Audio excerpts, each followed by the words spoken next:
right, welcome back to the Best in Sports right here on a Wednesday afternoon. Tim Johnson and Mr. Kenny Link is here with us today. And our right-hand man, Kenny, Mr. Addison Johnson, he is in class as we speak right now, Kenny. So we're going to give him a break today, a pass. He's trying to get smart like you can. I don't know what the deal is. I mean, he's sharp as a tack sometimes, or he thinks he is. So, he's your boy, Kenny. I don't know what the deal is about him. He's not in class about sports. So he's pretty good. No, he's not in class about sports. I don't know what he's taking, but he's in class, and that's the main thing. But anyway, folks, welcome out to the Best in Sports here today on a Wednesday afternoon. Tim Johnson and Kenny Lincoln on WCSL 1590 on the AM station, and that is a classic legend station, Ken. And, of course, 92.3 on the FM station. And also, Ken, we're live here at Classic Ford Studios. Every Wednesday, folks, you can tune in. We have nothing but the very best in sports, local, of course, all the local sports, and collegiate, and, of course, professional. Ken is the man. He's the sports guru, as we call him around here, whether it's baseball, football, apple pie, Chevrolet, we got a lot. And speaking of food, Ken, how about Max Grill, Ken? Well, Max Grill, when you go there, you got plenty of things to choose from. And when you get it, you always got more than you can eat. Yeah, you better believe that. I mean, some great food, folks. And I'm telling you, Ken, Max Grill, the greatest lot of burgers in the world. And them things are so thick and juicy. I'm telling you, I could taste one right now. Matter of fact, when we leave here, we were making a beeline. Well, I'm a little bit hungry today, and you talking about it makes me even more hungry. So I'll be ready when we get out of here, that's for sure. Absolutely. Going up there to tell Max Grill up there, Arnon and Shannon, the whole entire game that Tim McKeon sent you up there. All right, Kenny, how about the Super Bowl? How about those New England Patriots, Ken? Well, they won their 6th title, but it was a different kind of game than most people were expecting. Instead of a big offensive contest, it was all defense there for a long time in that game. It was a great football game for the defensive side of the football, Ken. Wasn't a lot of offense portrayed in that Super Bowl. Tom Brady, he played okay. He didn't play great, but he played good enough to win the Super Bowl, to win the 6th championship. That last drive in the 4th quarter, he came alive, and he made 2 excellent passes to Gronk to set up that touchdown. But before that, the Rams had a good defensive scheme, and they frustrated him a little bit, and he didn't have a great game. Of course, the Patriots had their defensive scheme going, and Goff didn't have a great game. Tim, one thing that bothered me a little bit was for the Rams, they didn't use Gurley, and they kept saying, well, he's not injured. And I tell you what, when he's on the field, he didn't look like he was hobbling around. But they only, touched the ball 8 or 10 times the whole game? I think 10 times for the whole entire game. He didn't have a lot of rushing yards. Apparently, Ken, they just, their Rams, their offense is predicated on the run. So, kind of like Cowboys. I mean, everything's... Well, and the game was close most of the way, so it wasn't like we're way behind. We have to pass. No. I don't know why they didn't run it more. Even in the second half. Yeah. I mean, they could have got it going. I agree with you, too. So, but no, they talk about Sean McVay being the genius. Well, the defensive genius, Belichick just showed him what football was all about. Yeah, they had him frustrated, and as always, Belichick well prepared and had seen everything on film. And against Belichick, when he's got a couple weeks to prepare, you got to mix up things because he's going to be ready for the stuff you've been doing all year. That's for sure. Yeah, you're right. And I agree. And I tell you something else too that I have to say about Belichick. I mean, you can say what you want to about him cheating, this and that, and everything like that. The man's a winner. He's a he's probably one of the greatest coaches of all time. Here's the thing now. That's a dynasty. Oh, yeah. Is that the best dynasty in pro football? The Steelers, that's an argument. The Steelers have won 6. Now they've tied them with the 6 titles here for the Patriots. Well, the Steelers has won 6 Super Bowls. You're right. They won 4 like in 6 years, and Cowboys won 3 in 4 years. But if you think about it, the Patriots in the 2000s, Ken, have just been unbelievable. Kind of like the Atlanta Braves, like we was talking about the other night. The Atlanta Braves, were dominant in the 90s in baseball. Yeah. When it comes, they just couldn't win many World Series, but they kept winning the pennant every year. So. Yeah, it's kind of like the Buffalo Bills of the Super Bowls. They get there, but they just couldn't win it, even though they won. Won with back. I think 95 was when they won the World Series. The last. Yeah. They went 4 or 5 in a row or something like that. Well, once Brady didn't get the MVP, Tim. Yeah, I mean, Edelman, I mean, he had, 141 yards Well, receiving? he was open all day, and They couldn't stop him. And that's his credit. He's the one getting the separation, and Brady was getting the ball to him. He was their most effective player. There's no doubt about that. I'll tell you somebody else that, coach-wise, how about Wade Phillips for the Rams, their defense? Like I say, they had a good defensive scheme, and nobody would have predicted you'd had a 3-3 game there in the third quarter. I mean, it's just, that's the way it turned out. But you figure Brady's going to engineer a drive. Goff never could get going. He just never could get a rhythm. He could. He couldn't. His receivers couldn't get open, and they had their best. The Patriots had their best defensive back on the best receiver for the Rams, and so they pretty much shut that down. The other guys couldn't get open. Right, absolutely. But yeah, Edelman, he played tremendous. He was the big receiver. Like you said, Gronk caught that great pass in the fourth quarter. To take the New England in the Super Bowl. But you're right, I agree with you, Ken. I mean, it hadn't been for Edelman, they ain't had no offense. Yeah, and they missed a couple opportunities. Cooks one time was open, and Goff was late getting it to him. It would have been a touchdown. And then another time, he almost had an end zone. A good defensive play, couldn't quite hold on to it. So that was their opportunities, and they just didn't make the plays. And you got to make the plays to win the Super Bowl. You're right. So congratulations to the Pats. I got a question now. With this win, you think Gronk's going to go ahead and retire? I was thinking about that. I think he will. I think he will too. I agree with you. I think he'll hang it up. You made a comment to me about Cole Beasley. Is it possible that New England could go after him? I mean, he'll be a free agent from the Cowboys. I mean, Edelman. Well, Brady can make those little guys like him really effective. How about in Antonio their Brown? Scheme. So yeah, I wouldn't surprise me if Beasley went there. Can you see Antonio Brown with the New England Patriots? Wow. I mean, can you see Cole Beasley, Antonio Brown, Cole and Edelman, them two together in the slot? They could, wide receiver slot, and then you got Antonio Brown. And the reason why I say that, because if some reason Gronk retires, they could replace Gronk with Antonio Brown. Yeah, as far as receiver. Yes, receiver-wise, yes. And he can stretch the field. He's like a Randy Moss. Well, they had to pay for it, but a lot of Patriots they don't open the bank too much big time on. But he's a big time receiver. Oh, and that would listen. There's no doubt about it. That would make them pretty tough for next year too, Kim, if you think about it. Well, they usually figure out a way to be there. So congratulations to them. Super Bowl. I don't pay that much attention to Right. Halftime show I didn't care too much about, but I usually don't watch much of that. I've never watched football. A lot of people say it was sort of boring about went to sleep, but I don't mind a good defensive game. But it was interesting to see both offenses really just struggle. They did struggle, and especially the Rams. The punter's leg got to be sore because all he did all day was punt the ball. Yeah. Well, the kicker missed a field goal too. Yeah, he did. Gostkowski, he missed one, and I think it was in the second quarter, I believe it was. Yeah. He missed one, so. And that was odd too for him to miss one. Well, he's pretty good early kicker. on, the Patriots would drive down. They couldn't get anything. They didn't get in the end zone, but they'd get across the 50, and it would die. They missed that field goal and had the interception by Brady. They had some opportunities early that they didn't cash in on. So New England Patriots 13-3 over the Rams. Congratulations. They are the Super Bowl champions. That's the sixth time that the Patriots won the Super Bowl in the 2000s, Ken. I mean, they've been, will there ever be another team like the Patriots, Ken? Well, who knows? That could be. You just never know. It is unusual in this day and time to have that kind of dynasty. Before we leave the NFL, Tim, the Walter Payton Man of the Year award was given out, and it was given to Chris Long from Philadelphia, who played this year, didn't take any salary, took all his money, and well gave deserved it to charity. Well deserved, and each team had some well deserving guys. Peppers was the Panthers candidate there, but all those guys for each one of the 32 teams do a lot in the community, and we appreciate seeing them honored a little bit. Speaking of Peppers, Ken, he's retired.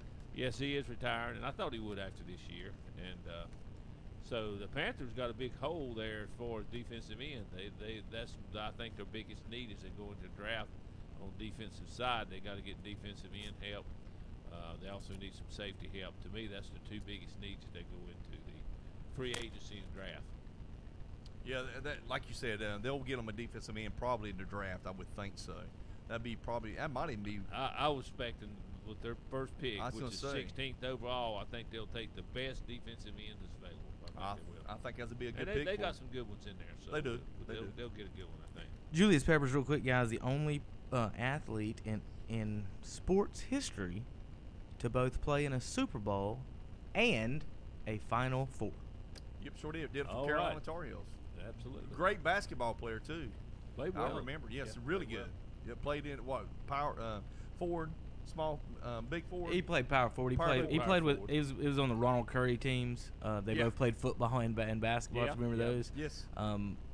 Pepper, I don't have his exact numbers up there, but they did pretty good. I went to the Wake Forest game. If they ever show a highlight of Peppers playing basketball, they'll show the alley-oop that he had against Wake Forest. He's good. And if you'll watch it, we were afraid that he was going to bring the goal down when he slammed it. Because if you'll watch the replay, like the goal, it goes left and right. He tried to jerk that thing down. He tried to shack that bad boy. But, one of the all-time greatest rushers. He ends up fourth, actually a half a sack behind Kevin Green in the all-time sacks, 160 to 159 and a half. That's pretty impressive. Well, and I tell you what, I do wish, Ken, one thing they would have done. I wish they would have tried him more at tight end some more. They threw a few shots earlier in his career, but down in the end zone, I think that could have been good. He could run too. He was fast. He's the type of guy. He played running back in high school, by the way. Wow. Wow. He's the type of guy that he would have done fine with those plays, especially in the red zone or near the end zone or with tight end, because his basketball abilities and with his athleticism. Good. You got to have good footwork to be a basketball player. So and I remember when he came out of Carolina, how good he was. I said that guy's a freak, and he was a freak in nature. There's no doubt about that. He was. Yeah. So congratulations to a great career to Julius Peppers, Carolina Panthers, Green Bay Packers, played for the Packers too. So and also North Carolina, your Tar Heels, Ken.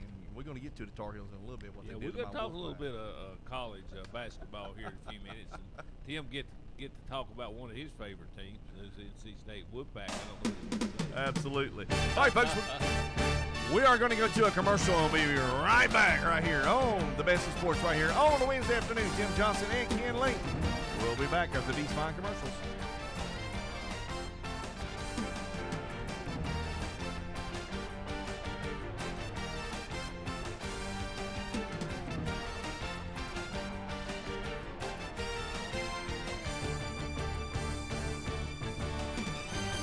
Live and uniquely local.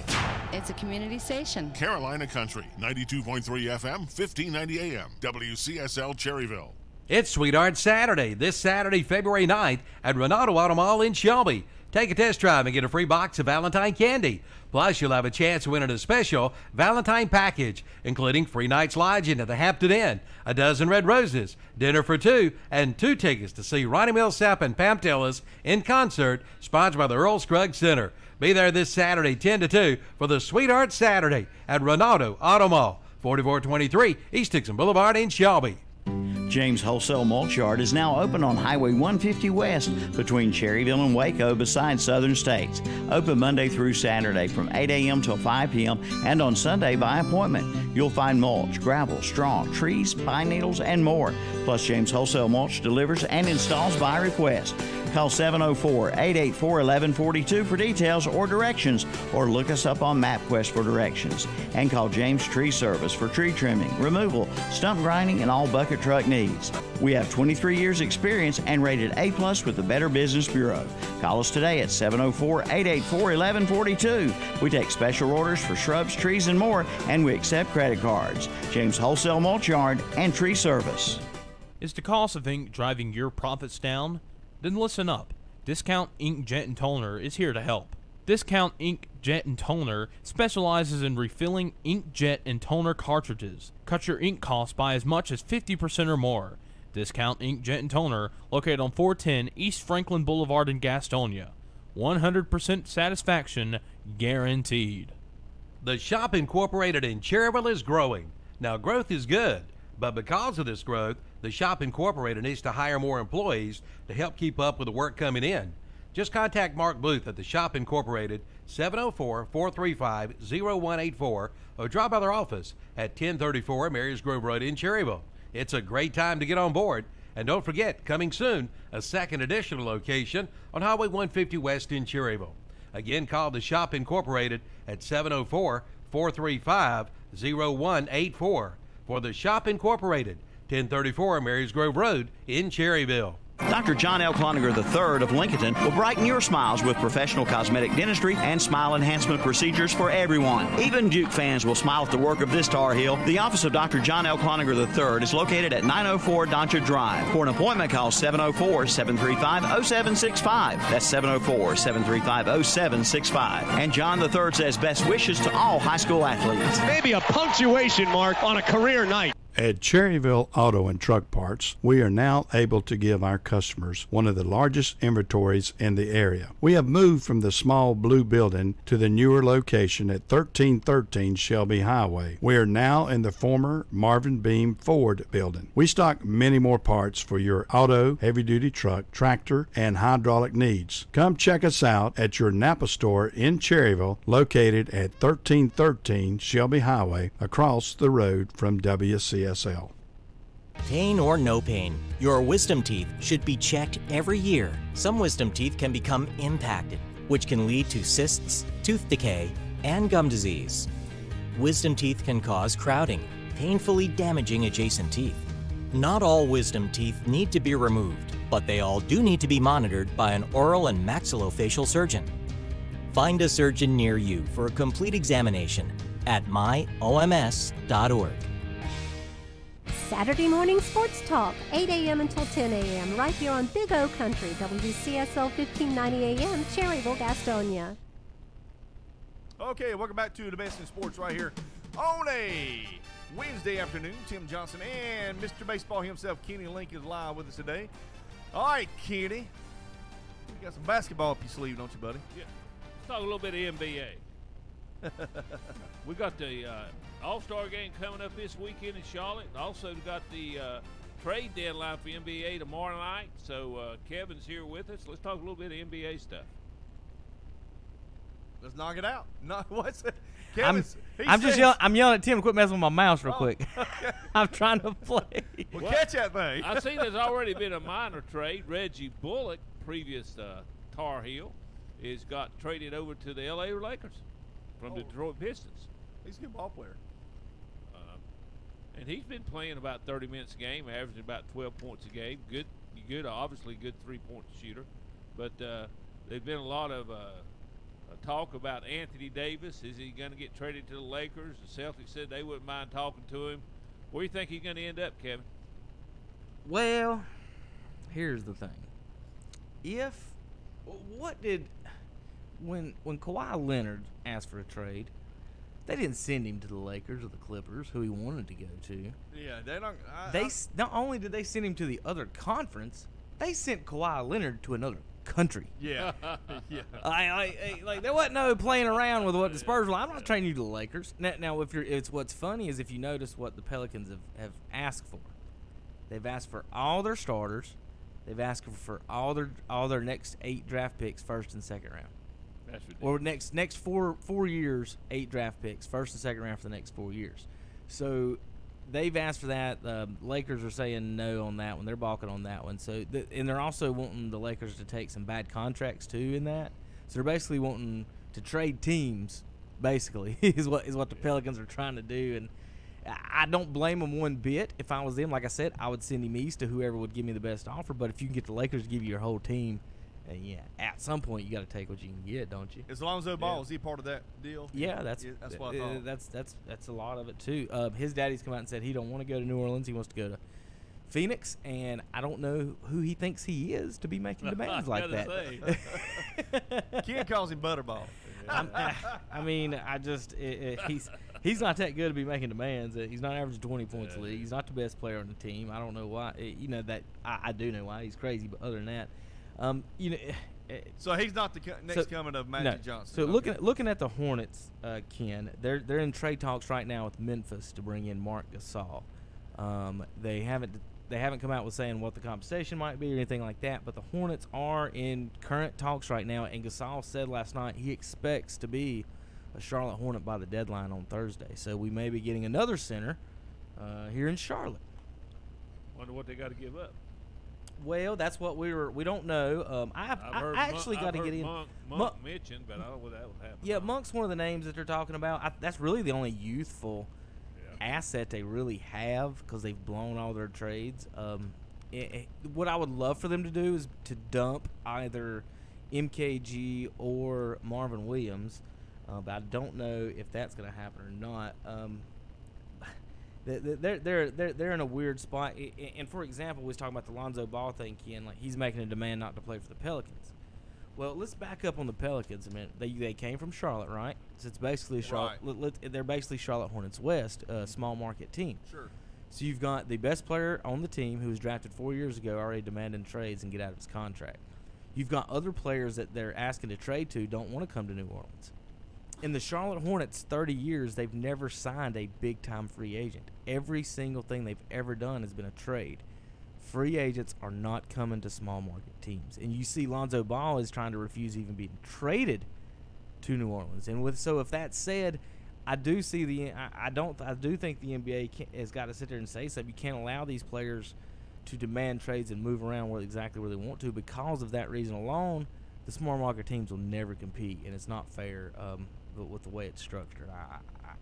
What do you think about it? I think so. I mean, in a team like the Hornets, unless they get lucky, which they never have got lucky in the lottery and the draft, then they're sort of stuck in the middle, and they'll never be able to get up above the middle. I'd like to know who's picking the players for the Hornets. I mean, have they picked anybody good in the last 10 years? Well, no, they failed.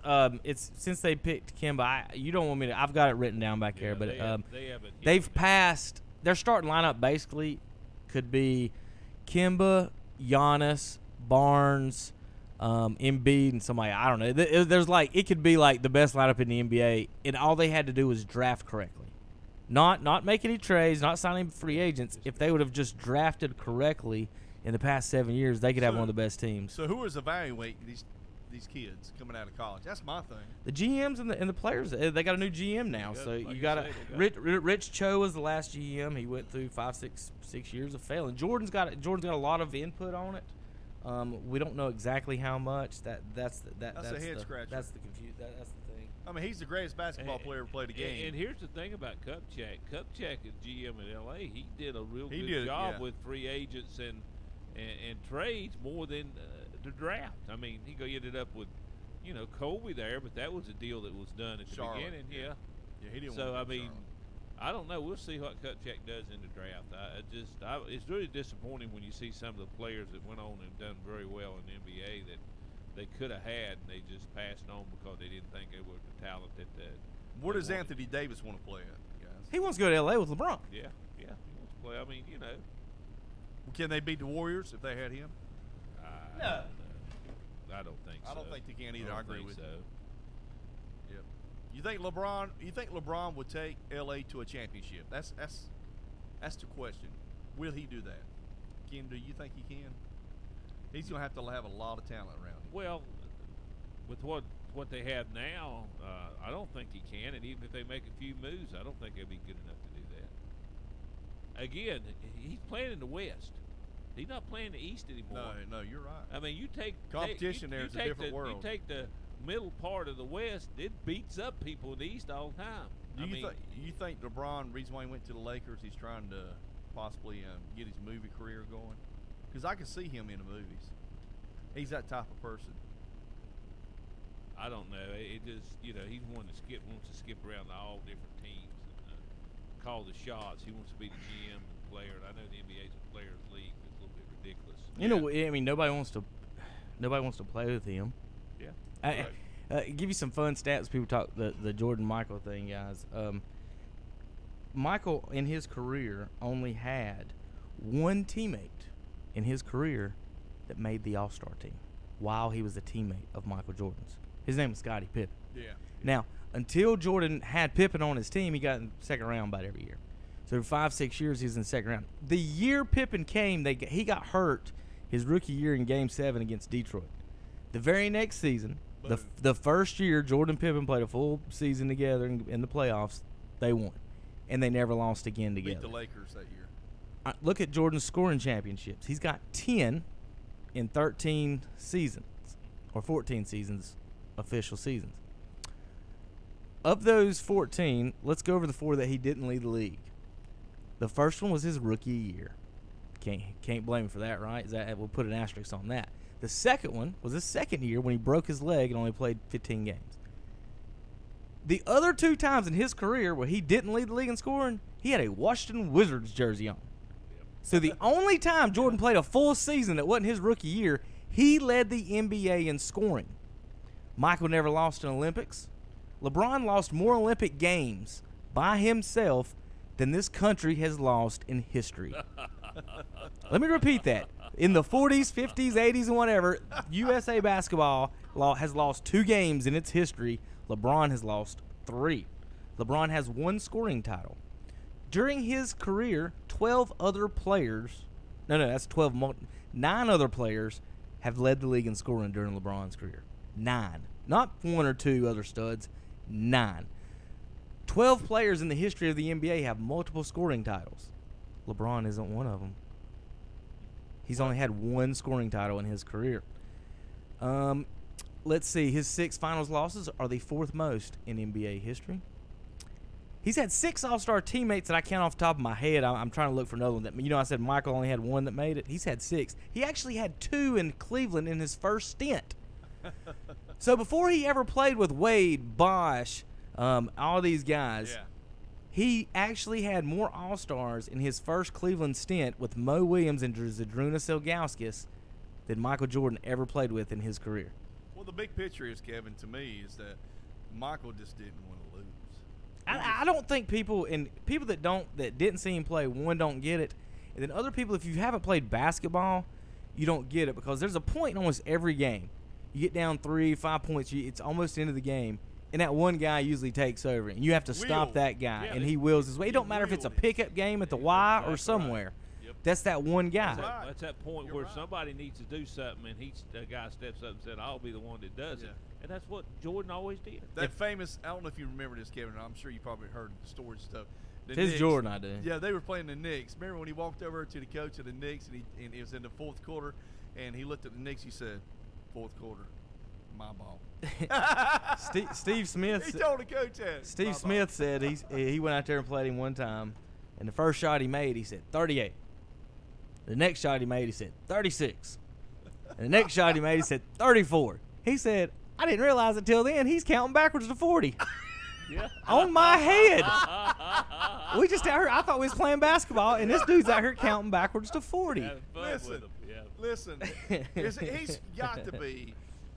You can say Muhammad Ali was one of them too. Him and Muhammad Ali. Right. I've never seen Ali box, but as far as athletes go, I would say Michael's I think is the best. But I'd say competitor-wise, he's a different. I've never seen anybody like Michael Jordan. I'd just be honest. This is a funny one. I got one for you guys. I like to tell people. Michael Jordan has actually fist bumped me after a game-winning NBA shot. I'm going to repeat that. I was the first person that Michael Jordan gave a fist bump to after a game-winning NBA shot. Now, it wasn't a Bulls. It was a Charlotte Hornets shot, and he was sitting on the end of the bench and 50 years old. But the fact remains, after a Charlotte Hornet, and I can't remember which one it was, hit a game-winning shot. Might not even been Kim, but hit a game-winning shot. Jordan turned around and gave me a fist bump immediately. So that's all I got to say. I got a game-winning fist bump from Michael Jordan. He didn't shoot it, but somebody else. So Hunter was at the Hornets game last night, and Tobias Harris went off. And there's been a lot of talk about him being a possible All-Star. It's the best season ever. He actually won Player of the Month in the NBA. I think first or second month it was that, and that was when Kimba was averaging 30-something a game and everyone else. So Hunter last night got to talk to Tobias, and he actually asked him a little bit about those All-Star snubs and if he should be in. Let's listen to that real quick, and then we move on. Averaging over 20 points a game, you add 34 tonight, and obviously game-winning shot. Do you think that your name possibly should have been brought up more with All-Star talks? Yeah, I mean, I do, but I thought that, honestly, I thought it was brought up a lot during the talks. It just weren't able to get the nod. But that just makes me keep on working harder and give myself a better opportunity come this time next year. If God willing, nobody goes down, but if I am an injury replacement guy, that would be, an awesome experience too. So, but I thought I did a good enough job this whole year to be considered as an all-star, I believe so. As a leader on this team, are you starting to feel more comfortable having that moment in the game where it's like, okay, I know the team needs me right here, and being the closer? Yeah, I think that's where I want to be at, a guy who is able to make plays in the fourth quarter. And I thought tonight we did a good job of putting myself in a lot of those actions, and that was big for us. And now he'll no longer be with that team. Right, he was immediately traded to the. Oh, sorry, let me stop that. That was Coach Borrego. You folks, you can watch and listen to our interviews with the Hornets and Panthers and other teams on our YouTube channel. What Ken was talking about, he got traded last night to Philadelphia. Wow. Whose lineup now consists of 4 players who were averaging they were the only team in the NBA with 3 players averaging 17 or more. Now they have 4 players. Yeah, they're averaging 17 or more. Best in the East? Starting lineup, they might be the best starting lineup. It's very close of Toronto. Well, he put them but the over bench top. it's going to be. I think it's going to be Raptors, Sixers, Eastern Conference Finals. I really love Toronto. I don't think many teams can match up with Kawhi, Danny Green, and Kyle Lowry, all 3, and then they've got good big men too. They got Ibaka, Valanciunas, and a couple of others there. He's good. I think Toronto's been my pick all year, but that's tough.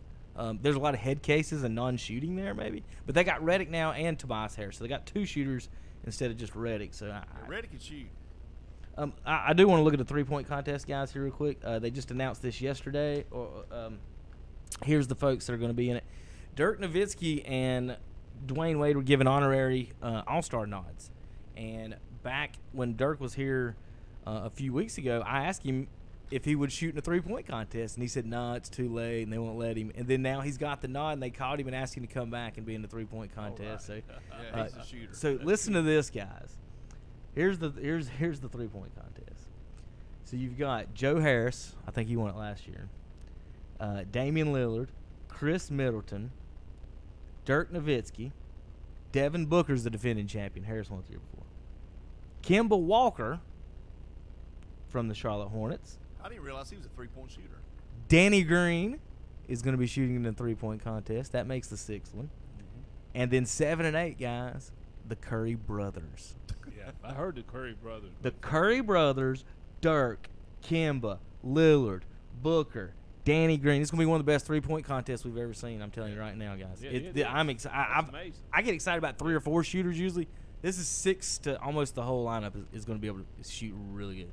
Is Steph going to win it? I don't know. His shot isn't the stopping the set shot. So his is more of an in transition type stuff. So his work, it's the same. Quick shooter.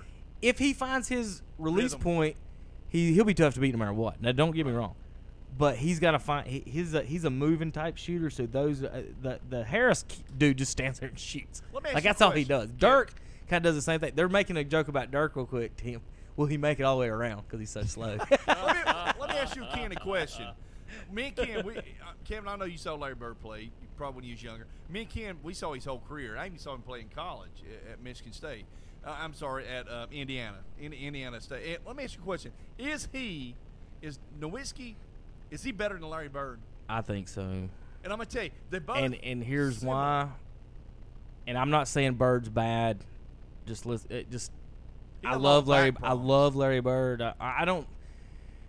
I think Bird's vastly underrated compared to whatever today when people talk about him today. The thing about Dirk is this: he smoked LeBron by himself in the finals. It's the post-up game. Bird might be a better passer. They might probably equal shooters. But at the end of the day, and I try to explain to these kids, me and Ken was trying to talk about it a minute ago all the time. If we play one-on-one, say LeBron and Michael plays one-on-one. LeBron's move is take it to the rack, hope I can overpower you and score. Because in the game, if he don't, he just stops and pitches it out to somebody. What does Michael and Kobe do when their dribble gets stopped? And Dirk, they can still score with the fadeaway and the pivot game. And kids, and they don't teach it enough today, the pivot game and the inside game, and people don't understand.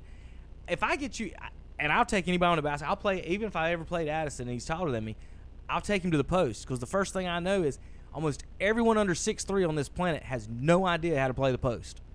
And if you're good at the post, you can score on anyone. You can. And I'm not worried about how fast you are or if you can jump higher than me, but because I'm happy and sound with it. And that's why if you ask Jordan if anybody can beat him one-on-one, 99 times he's going to say no, because he's confident in the fact that even if you stop me from getting to the basket, I still have post moves. I still have other things. I don't think, and that's what I think separates Dirk being 7 foot and having all those moves from other people. Speaking of Jordan, that one move, that little turnaround fadeaway jump shot, made him, to me, the greatest basketball player it extended his career. He the went, greatest ever. And you're right. He went from being the most athletic. I mean, he was always fundamentally sound, but he also went from being the most fundamental and the most athletic to that right there, like what you're saying, is the fadeaway. Because like I just said, it is such a weapon to the fact that you don't have to be able to dribble to be able to get the shot off. And you can't stop it. You have to hope that he misses. Right. Well, what he does is he creates separation. Dirk, I tell you who else did it really good. It didn't perfect it. He couldn't dribble like Dirk was Rasheed Wallace. He couldn't touch his fadeaway. And so he started doing it too, and that's the whole thing with the whole centers. Why nobody throws the hook shot up, and I don't get it. It's such an easy shot, especially when you're 7 foot. Bird, who you taking, Bird or Nowitzki? Which one's better? I mean, Bird didn't play as long as Nowitzki did. If I say Dirk's better, it's only by a hair. I'm not even. Yeah, they're both good. I mean, Bird had a more versatile type. He did. Game, but he could do it all. I'm like Kevin with the Dirk's size and the way he could shoot too. Yeah, it's like almost impossible. Bird's 6'9" and averaged 10 rebounds a game. Let's not poo-poo that. And that was with Kevin McHale and Robert Parrish on the floor, too. The small forward averaged 10 rebounds a game. Hey, I don't disagree with you. He was all positioning and smart because, he wasn't a great I enjoyed watching Nowitzki play. He is absolutely one of the greatest basketball players ever. For his height and some of the things he could do with the basketball. He's 6 all-time leading scorer. I'm telling you guys. Yeah, he is. And you're right about him dominating LeBron in that championship. Now, you talk about those power forwards. They talked to Barkley the other day, and he had some they were asking him about who's the best and this and that. He said, they asked him if he thinks he's better than Bird, and he said he was very hesitant to say he thought he was. He said, I'm a better rebounder and defender, Larry. Larry can shoot better than me. I'm better one-on-one. He said, it's very close. He said, but they said, Karl Malone. He said, I'm better than Karl. Oh, yeah. And he said, the one guy he said he wasn't better than is Tim Duncan.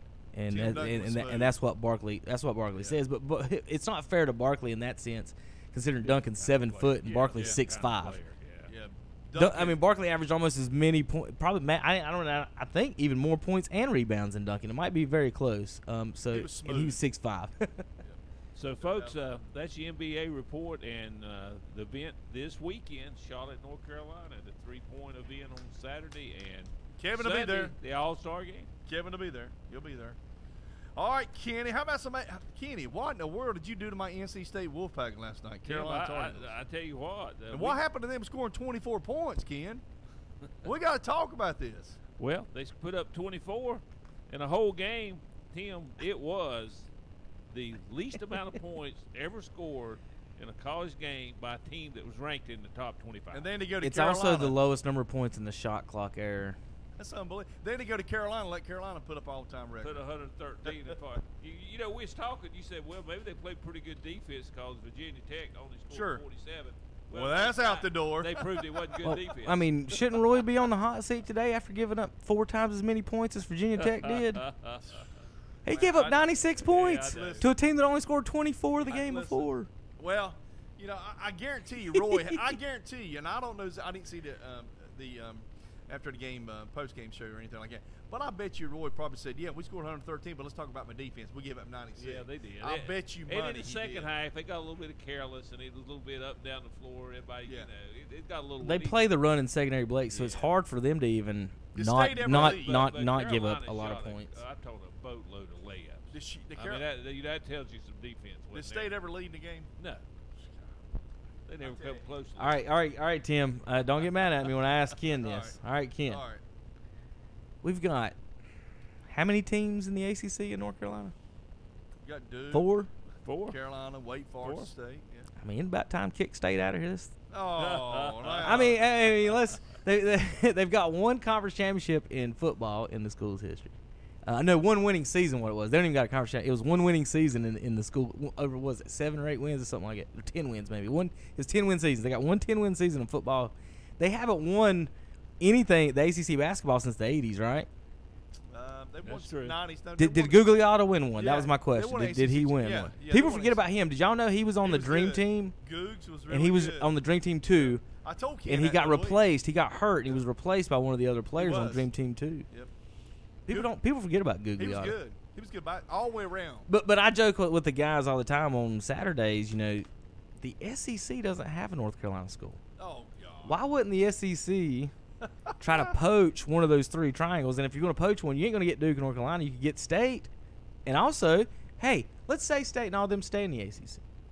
Why wouldn't the SEC, when they expand, call Appalachian State and get in North Carolina? I think it'd be a good idea. Yeah. Tell me, Appalachian almost beat Tennessee, and they've got to be good as Vanderbilt. I'm just. They beat Wake Forest a few years ago. I mean, how many teams in the ACC have no chance of winning the national championship in football? 10 of them? At least. 8 of them every year? At least. So what's the problem with putting App in there and selling some tickets in the SEC? Well, you could sell some tickets. You could. There's a lot of App fans around. Ain't no This is doubt. my silly NC State question of the day. How about them Wolfpack? All right, let's see here, Kenny. The ACC basketball standings. Let's see. Let's go a bit. Let's do the ACC basketball standings. Then I'll let you do the national standings. Virginia's 8-1, 19-1, still top of the conference. Duke's 8-1, 18-2. UNC Tar Heels 8-1, 16-4. They're having a good season. Louisville 8-2, 15-5, and Carolina beat Louisville at Louisville. Yeah, they went to Louisville and avenged their only defeat in the conference earlier in the season against Louisville. Virginia Tech 73, 16-3. Syracuse 73, 14-6. Florida State Seminoles 5-4, 15-5. And how about that quarterback from Florida State that got kicked off the football team? Then the girlfriend comes back and says, she apologized for all that. You see that? Yeah. So, yeah, that's kind of sad. But anyway, NC State 4-6, 16-5.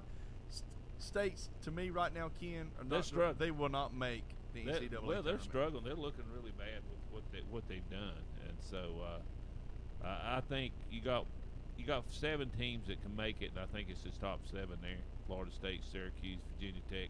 They'll have to do some Carolina, damage Duke, in the Virginia. tournament. Now Virginia Tech, their key player Robinson's hurt his toe, and he didn't play in the last game, which Louisville beat him. So if he's going to be out of standing period, that's going to hurt Virginia Tech. Big game this weekend, Tim. Saturday, Duke heads down to Virginia.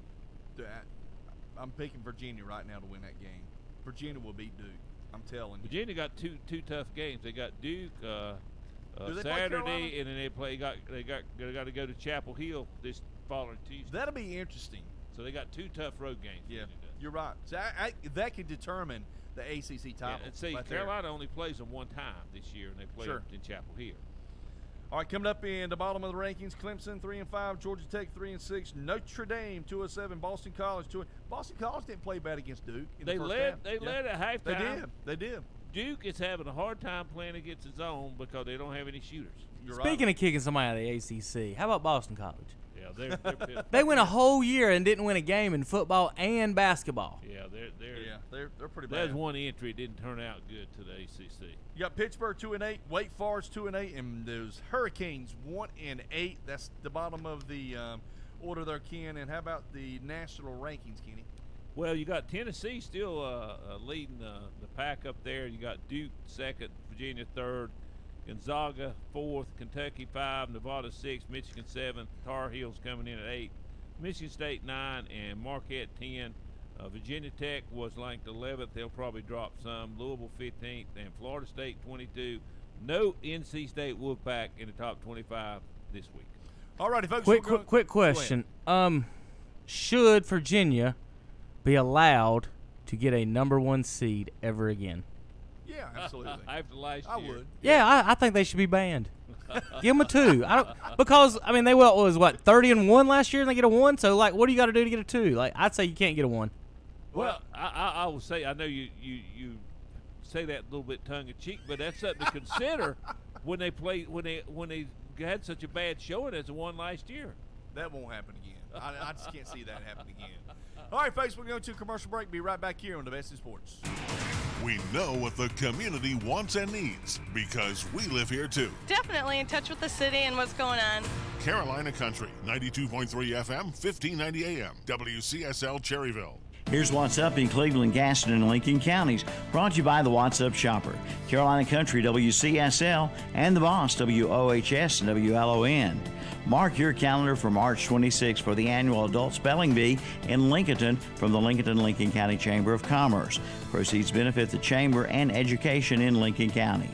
There will be a Porta Pit Chicken fundraiser in Cherryville at John Chavis Middle School on February 25th. Proceeds go toward the purchase of Chromebooks and supplies for the school. And that's What's Up, brought to you by the What's Up Shopper, Carolina Country, WCSL 1590 AM and 92.3 FM. The Boss, WOHS 1390 AM and 101.5 FM. And WLON 1050 AM and 107.5 FM. For more information, go to whatsupshopper.com. It's Sweetheart Saturday, this Saturday, February 9th at Renato Auto Mall in Shelby. Take a test drive and get a free box of Valentine candy. Plus, you'll have a chance of winning a special Valentine package, including free night's lodging at the Hampton Inn, a dozen red roses, dinner for two, and 2 tickets to see Ronnie Millsap and Pam Tillis in concert, sponsored by the Earl Scruggs Center. Be there this Saturday, 10 to 2, for the Sweetheart Saturday at Renato Auto Mall, 4423 East Dixon Boulevard in Shelby. Has cold weather got you down? Come by and see us at Napa Auto Parts in Cherryville at our new location on Highway 150 West in Cherryville. Let us help you with a new battery for that car or truck. Batteries that go from your lawnmower all the way to a tractor trailer. We carry all sizes. Let us be your first place that you shop for your new battery. Our helpful staff will do our best to sell you the right battery for the right application. Check out the great deals just in time for tax time at Oak Grove Auto Sales in Kings Mountain.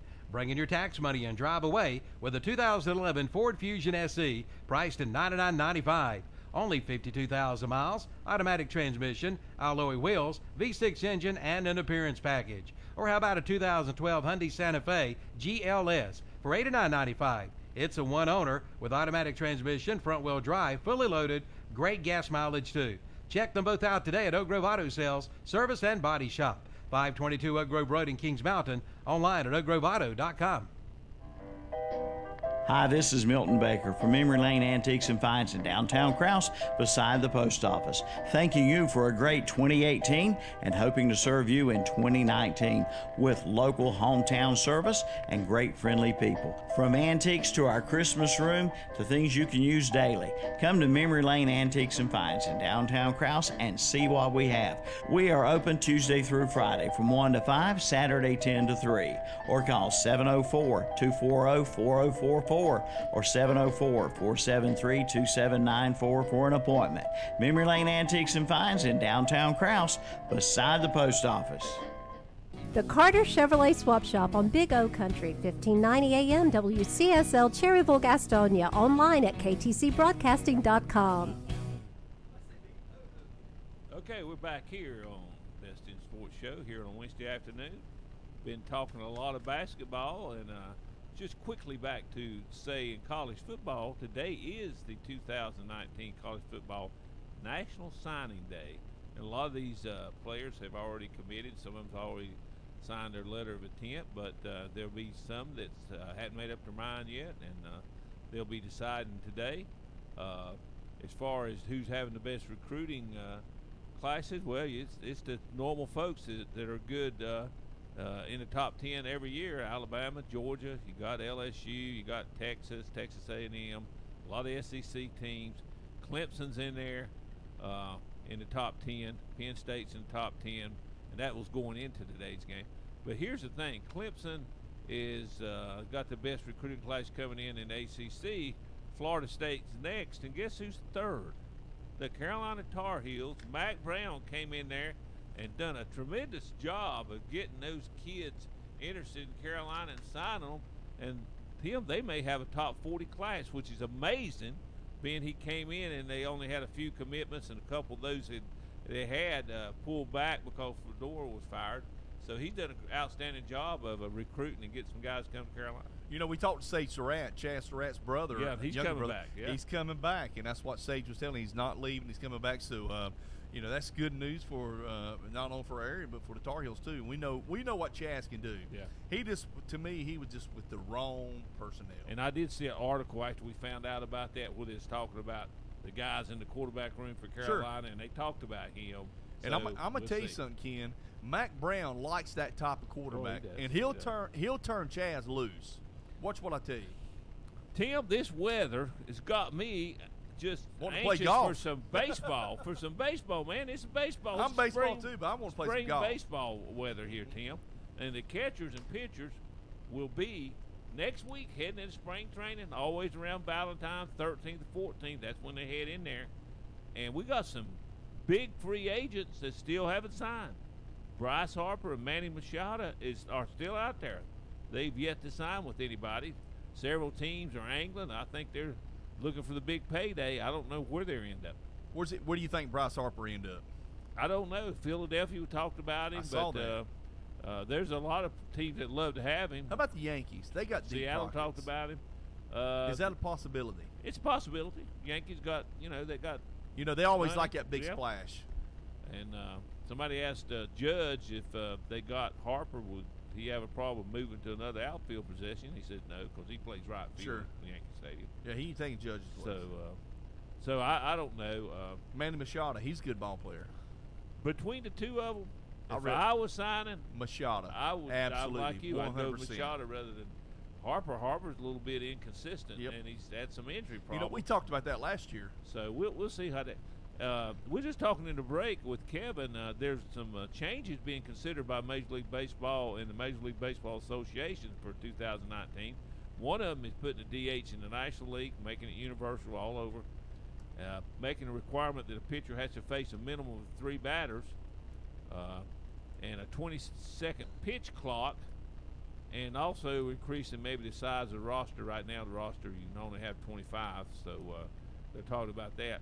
And another thing, they're considering doing a study, Tim, to lower the pitcher's mound in an effort to help the hitters out. I was going to say, when you lower that mound, Yep. that will be, I guess you say, the benefit of a batter, because it'll come in there Yep. flatter. Yep. The higher the mound is, and I know Alec, when he pitched all the time, he loved, and I tell you, Shelby's got a high mound. He loves Shelby's mound because it's downhill.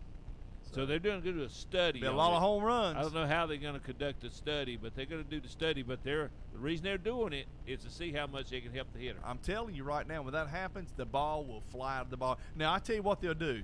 If they do that, they'll do something to the baseball. They'll make it softer somehow or another, because I'm telling you, Ken, there'll be a lot of home runs hit in baseball if the mound is lowered. And that's, I guarantee you pitchers ain't liking that. Tim, it won't be long. High school baseball, they'll practice be starting there, Sure will. I think, next week, and we'll have some baseball going on. Some college had already started playing. I looked at Catawba College, where Lincolnton's Robbie Cowie went to, and played at Post 100 his freshman year, and they've already played 2 games, and Cowie did start in right field in the first game of the season, had 1 hit, and actually pitched an inning in the second game where they used like a lot of pitchers. Yeah. So he's part of that team, and he's playing as a freshman. Well, that's good, because that'll give him playing time when he leaves there to come back to Cherryville to Post 100. I'll assume he'll come back and play. I assume he will. I assume he will. So, that I'm sure that'll be a coach's decision too there at Catawba, but I know Bobby and him's good friends. Well, and you know who the coach is. That's Coach Gass. They're good friends. Yeah. And so that mutual respect there for each other. So, that'll help Robbie tremendously to make him a better hitter too this year. Because, last year he hit the ball good, but he just wasn't as consistent he was his I guess you say his first year, Ken. And Tim, let's mention the Cherryville Ironmen. They're having an excellent year in basketball. They are. The Southern Piedmont 1A basketball, we know the last 2 years Lincoln Charter had dominated that league and has played for the state championship. Well, guess what? Lincoln Charter's still winning. They have a 6-1 conference record and 16-6 overall. But second place are Cherryville Ironman 5-2 and 17-4 overall. Scott Harrell has got those guys playing. Scott's a good basketball coach. Good basketball. Now his son plays. His son's one of the best. He can shoot. He's one of the best players now, on the team. Cherryville played Lincoln Charter a couple weeks back, and they lost by 10. But that was down in Denver. So they got a game coming back to play at Cherryville here soon. And I'm sure Milton and Danny will have that game on WCSL too. So you can tune in to that. I just want to highlight they're having a great year over the South Fork 2A standings. Basketball, we know East Lincoln's having a great year. No competition there, Ken. And in the girls standing in South Fork 2A, Newton Conover is undefeated and having a great season there. And I'll tell you something too, Ken. We've had North Lincoln a couple times this year. Their girls basketball team is doing really well. Mark Lackey, the head basketball coach there, he's got a good basketball team. They're right third now, place. Third place. But Newton Conover is undefeated. They're pretty good in that. And they always, if I'm not mistaken, Lincolnton beat Newton Conover girls, Ken, last week, I believe, or somebody. I believe somebody told me. I don't think they beat Newton Conover. I could have swore Lackey and them said that Lincoln beat Newton Conover last week. Now maybe I was wrong. Maybe I'm wrong. But I could have swore the game we had last week, East and North Lincoln. I remember after the game, Lackey said something. He said maybe they were getting beat or something like that. Yeah, I think it was early in the game. It's lead. All right, I got a trivia question for Ken in there. Yep. All right. I have 6 rings. I have 6 MVPs, a record in all sports. I've scored the most points ever. I have 3 NCAA MVPs, 3 NCAA titles, and I fought Bruce Lee.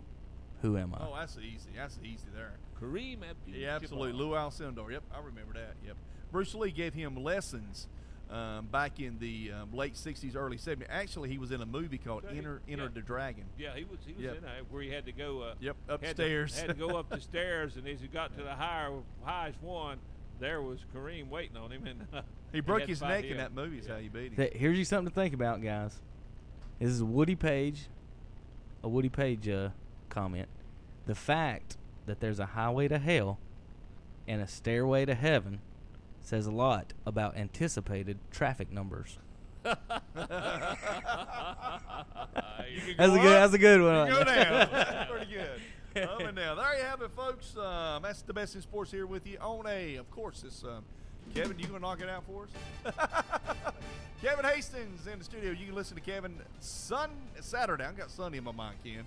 Sunday I'm going to church. Saturday morning, folks, you can listen to Kevin Hastings and Terry Reinhardt and Carson Dockery and Hunter Yancey right here on WCSL and WLON. That'll be every Saturday morning. Also, Tim Johnson, Kenny Lincoln will be back next Wednesday. Addison will be with us next week. He was in class today, Kenny. All right, we'll see you next Wednesday. People are talking about when they listen to Carolina Country. We listen to